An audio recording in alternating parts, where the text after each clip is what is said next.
bagaimana hukumnya membadarkan haji orang tua. Kemudian jika ada ketentuan khusus dalam membadarkan haji orang tua, orang yang melakukan ini harusnya seperti apa? Maksud saya, apakah yang sudah pernah berhaji atau yang belum berhaji, begitu Ustaz? Karena yang kita ketahui kan itu adalah ibadah seseorang yang dilakukan oleh orang lain. Itu saja Ustaz, terima kasih. Ya, terima kasih atas pertanyaannya. Ada seorang wanita datang temui Rasulullah menyatakan, "Ya Rasulullah, inna ummi nazarat an tahujja wa lam tahujja hatta matat. Afa ahujju anha?" Ya Rasulullah, ibuku bernazar untuk menunaikan ibadah haji, tapi sampai meninggal dunia beliau tidak sempat berhaji. Adakah saya harus berhaji untuk beliau? Apa jawaban Nabi? Ara'aiti law kanat ala ummiki dainun. Coba Anda perhatikan, bila ibu saudari mempunyai hutang, bila ibu Anda punya hutang, apakah Anda akan lunasi hutang ibu Anda tersebut? Dibuka wawasan logikanya oleh Rasulullah dengan analogi. Wanita ini menjawab, "Na'am ya Rasulullah." Iya ya Rasulullah, kalau ibu saya berhutang dan beliau meninggal, saya akan bayar hutang ibu saya.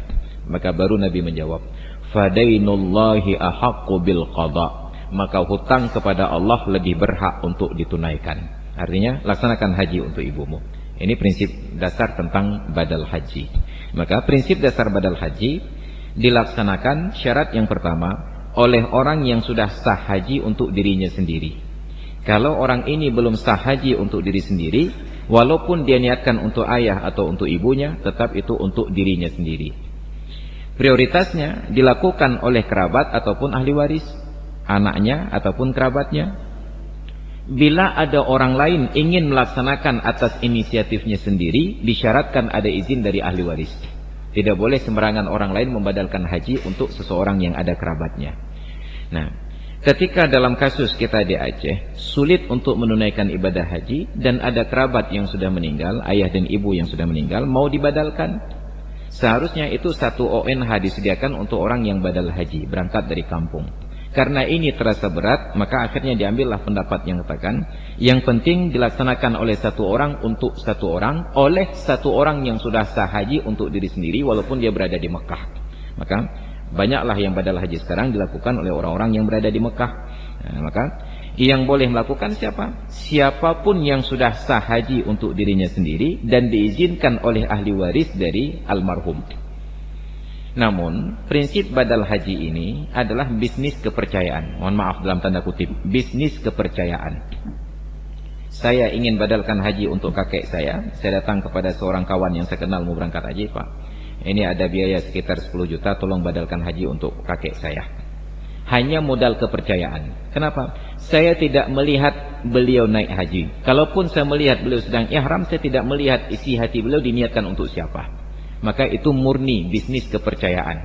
Makanya bila ada orang-orang yang ingin membadalkan haji orang tua, coba perhatikan orang-orang yang memang dipercaya dalam masyarakat, yang sedikit bohongnya. Bukan tidak pernah bohong, hana urung hana tulis. Yang sedikit bohongnya. Sebab itu benar-benar bisnis kepercayaan. Tapi kan ada sertifikat, Ustaz. Apa sulitnya untuk membuat sebuah sertifikat? Sertifikat itu hanya untuk menyenangkan hati, bukan jaminan bahwa itu benar. Bahkan ijazah pun dipalsukan, apalagi sertifikat. Makanya itu benar-benar bisnis kepercayaan. Cari orang-orang yang benar-benar kita percaya, serahkan kepada beliau, dan kita tahu bahwa beliau sudah haji.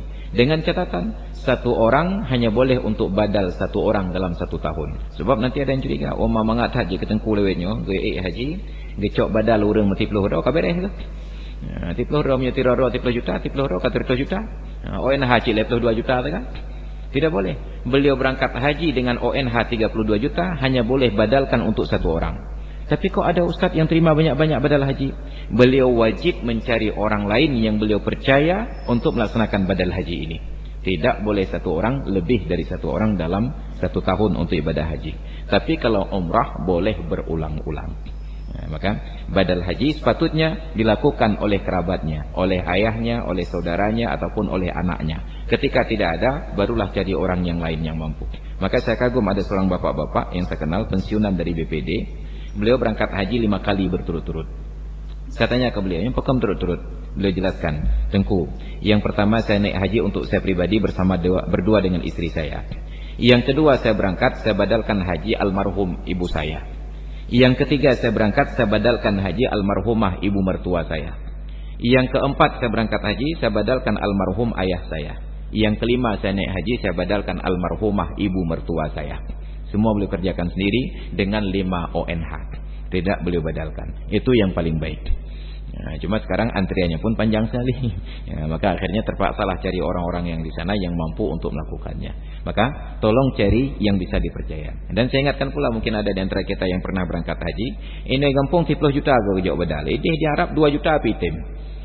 Tidak semua orang yang di Arab Saudi itu orang yang paham agama. Banyak TKW dan TKI, orang yang cari nafkah. Nya cok itu 2 juta, cok 3 juta, 60 2 juta apa kongka 20 juta cik kayaknya.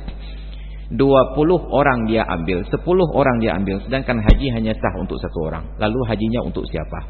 Maka tetap saja asal ada penjualan sebuah harga di sebuah benda di bawah harga, patut dicurigai. Menyokan atai cu atau relah. Kemungkinan paling enggak ciurum karapeng. Ya, tapi normalnya kalau bukan barang rusak, maka itu barang yang tidak legal. Demikian.